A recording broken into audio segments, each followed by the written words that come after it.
Assalamualaikum warahmatullahi wabarakatuh.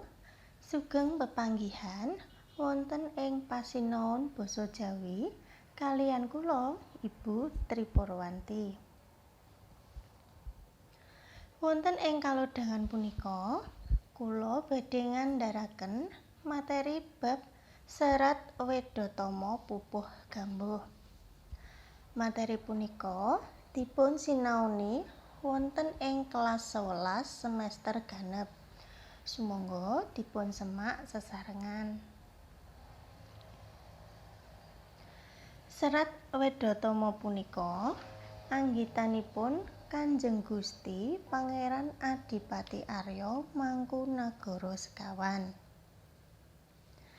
Dene tegesipun Serat Wedhatama punika dumadi saking tigang tembung, inggih menika serat, weda, lan tama.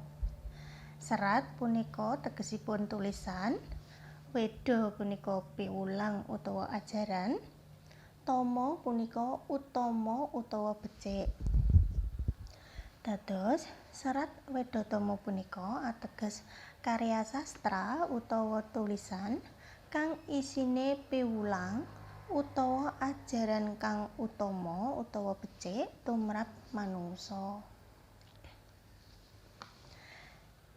Wonten ing Serat Wedhatama Pupuh Gambuh menika samangke kita badhe nyinaoni babagan pangertenipun tembang gambuh, watakipun tembang gambuh, maknanipun tembang gambuh, paugeranipun tembang gambuh, lajeng wasurasanipun Serat Wedhatama Pupuh Gambuh. Saderengipun ngancik wonten ing tembang gambuh, kita kedah mangertosi bilih Serat Wedhatama punika dumadi saking 5 pupuh tembang.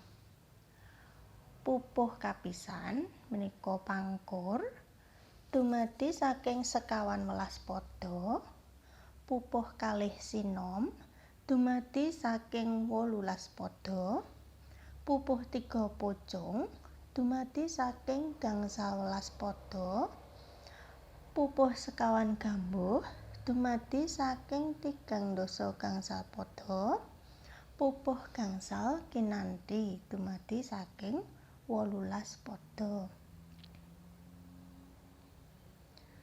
Lajeng pangertenipun tembang gambuh. Tembang gambuh iku saka tembung jumbuh utawa sarujuk kang ateges yen wis jumbuh utawa sarujuk banjur digathukake antarane priya lan wanita sing padha nduweni rasa tresna mau ing pangangkah supaya bisa urip bebrayan. Kacarita mula bukane tembang gambuh menika saking lelagon Gandharwa utawa raseksa ing jaman Mataram. Digunakake kanggo menehi ngelmu kang kukuh bakuh utawa tegas utawa galak.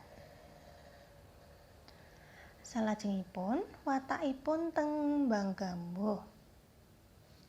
Watake tembang gambuh iku supeketing kakulawargan utawa akrab sumadulur. Ngandharake tantangan kang kereng. Cocok kanggo ngandharake bab-bab asipat paseduluran, pitutur, piwulang, kekarepan. Maknanipun tembang gambuh. Miturut maknane, tembang gambuh iku nggambarake watak pawongan kang ngancik diwasa utawa pribadi kang sansaya diwasa, mula bisa njumbuhake kabutuhan lahir lan batin, kulawarga lan masyarakat, lan pribadi karo Gusti. Salajengipun paugeran tembang gambuh. Paugeran tembang gambuh punika sami kaliyan paugeran tembang macapat sanesipun. Inggih menika ngemot babagan guru gatra, guru wilangan, lan guru lagu. Guru gatra punika cacahing gatra utawa baris saben sapada utawa bait. Menawi wonten basa Indonesia menika jumlah baris dalam satu bait. Lah, wonten ing tembang gambuh punika, guru gatranipun wonten setunggal, kalih, tiga, sekawan, gangsal. Dados guru gatranipun tembang gambuh punika wonten gangsal. Lajeng guru wilangan. Guru wilangan inggih menika cacahing wanda utawa suku kata saben sagatra utawa baris. Menawi basa Indonesia menika jumlah suku kata dalam satu baris. Tembang gambuh punika nggadhahi guru wilangan.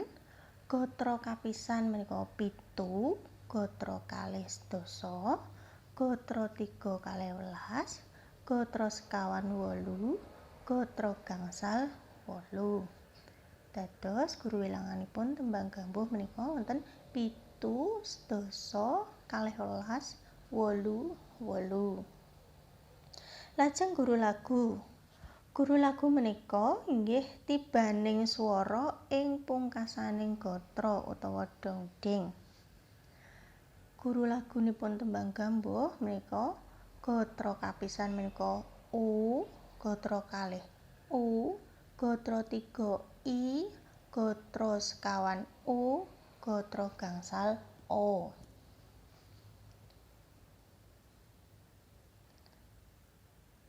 Nah menika tembang gambuh wonten ing Serat Wedhatama.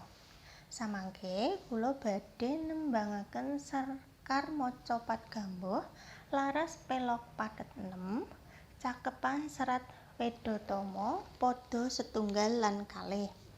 Sumangga dipun mirengaken. Samangka ingsun tutur sembah catur supaya lumuntur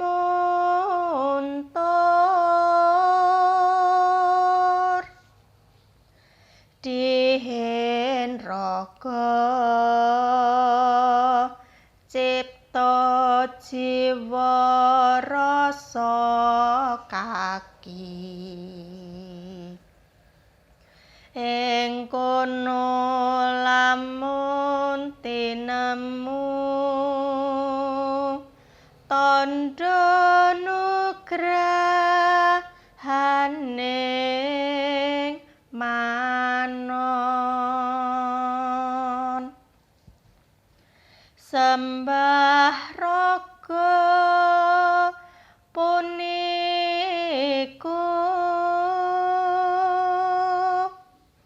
pakartine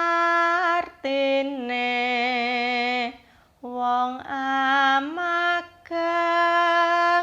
laku sesucine asarana saking wari kang wus lumrah limang wektu wantu watak ing wewaton.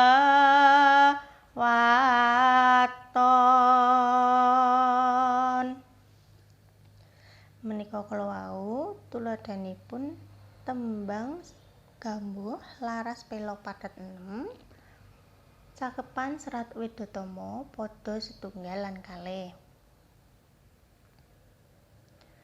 Lah menika ingkang pada 3, pada sekawan lan sapiturute dumugi pada 3 gangsal.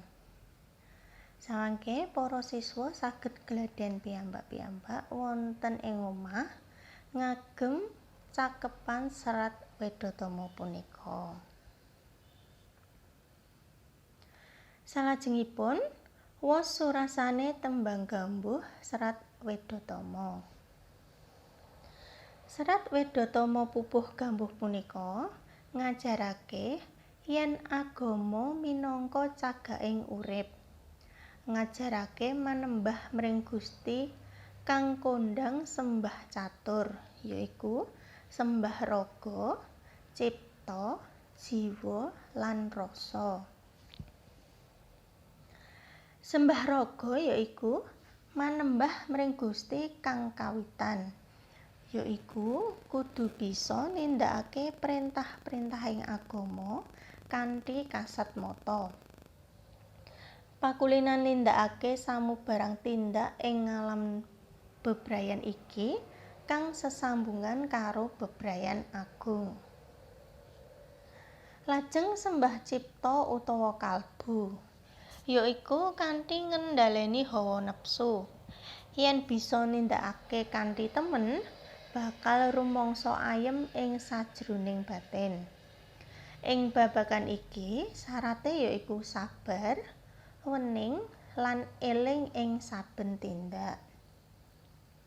Lajeng sembah ingkang angka 3 inggih menika sembah sukma.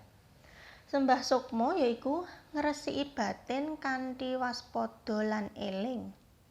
Bab iki bisa kaleksanan lamun ngulinakake tansah syukur mring Gusti kang Maha Agung kanthi njaga raga, rasa lan batin supaya adoh saka batin culika lan nistha. Dene sembah ingkang pungkasan inggih menika sembah rasa. Sembah rasa iku bisa dirasakake lamun awake dhewe wis ora mangu-mangu maneh marang kakekuasaane Gusti kang akarya jagat.